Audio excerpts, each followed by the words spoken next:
Audio clip number 34۔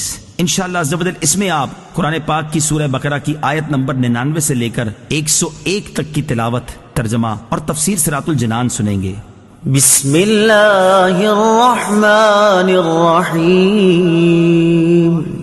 ترجمہ: اللہ کے نام سے شروع جو نہایت مہربان رحمت والا ہے۔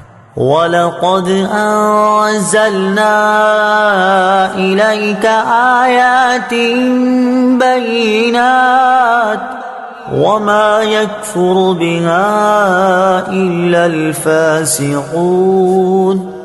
ترجمہ: اور بے شک ہم نے تمہاری طرف روشن آیتیں نازل کی اور ان کا انکار صرف نافرمان ہی کرتے ہیں۔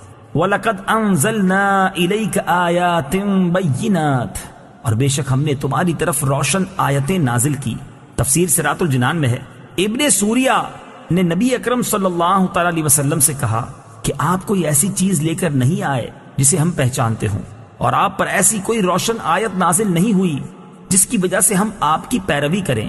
اللہ تعالیٰ نے اس کا رد کرتے ہوئے ارشاد فرمایا کہ اے حبیب صلی اللہ تعالی علیہ وآلہ وسلم، ہم نے آپ کی طرف روشن آیتیں نازل فرمائی ہیں جن میں حلال، حرام اور حدود وغیرہ کے احکام واضح اور تفصیل سے بیان کیے گئے ہیں، اور ان آیتوں کا انکار وہی کرتا ہے جو ہمارے احکامات کی اطاعت نہیں کرتا۔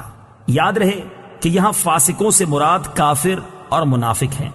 أَوَكُلَّمَا عَاهَدُوا عَهْدًا نَبَذَهُ فَرِيقٌ مِّنْهُمْ بَلْ أَكْثَرُهُمْ لَا يُؤْمِنُونَ۔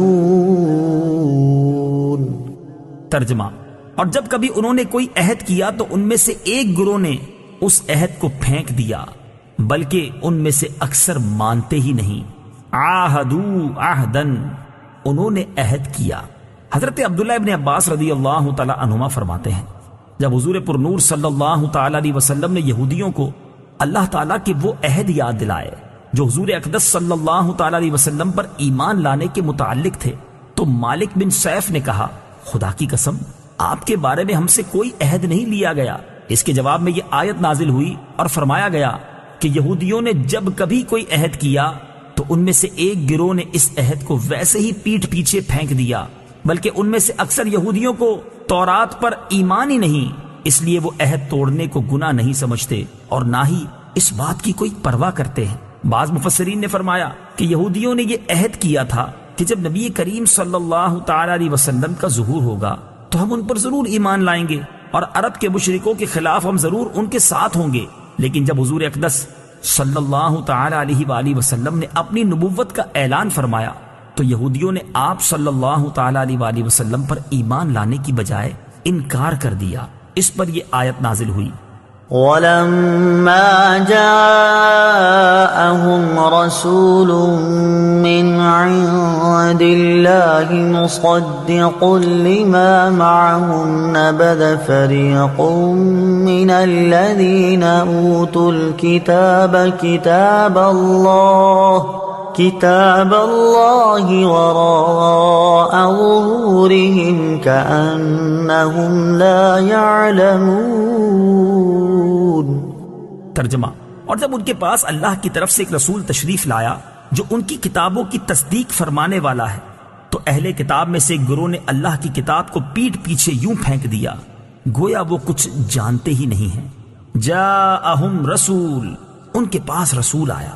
یہاں رسول سے مراد سرکار دو عالم محمد مصطفیٰ صلی اللہ تعالی علیہ وآلہ وسلم ہیں، اور چونکہ آپ صلی اللہ تعالی علیہ وسلم توریت، زبور وغیرہ کی تصدیق فرماتے تھے اور خود ان کی کتابوں میں بھی حضور صلی اللہ تعالی علیہ وسلم کی تشریف آوری کی بشارت اور آپ صلی اللہ تعالی علیہ وآلہ وسلم کے اوصاف و احوال کا بیان تھا، اس لیے حضور انور صلی اللہ تعالی علیہ وآلہ وسلم کی تشریف آوری اور آپ صلی اللہ تعالی علیہ وسلم کا وجود مبارک ہی ان کتابوں کی تصدیق ہے۔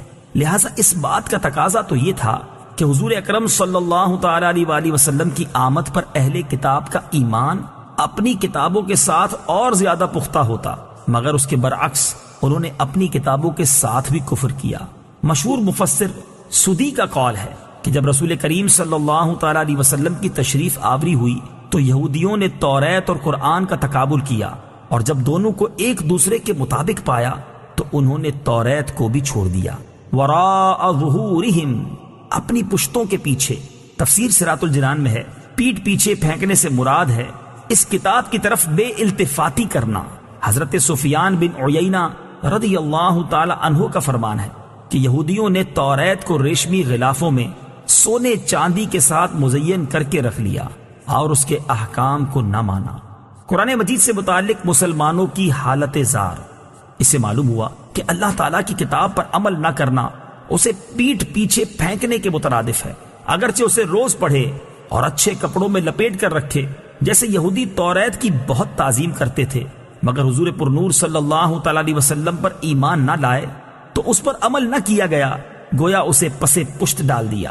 آج کے مسلمانوں کا حال بھی اس سے بہت مشابہ ہے کہ قرآن پاک کے عمدہ سے عمدہ اور نفیس نسخے گھروں اور مسجدوں میں الماریوں کی زینت تو ہیں، ریشمی غلاف بھی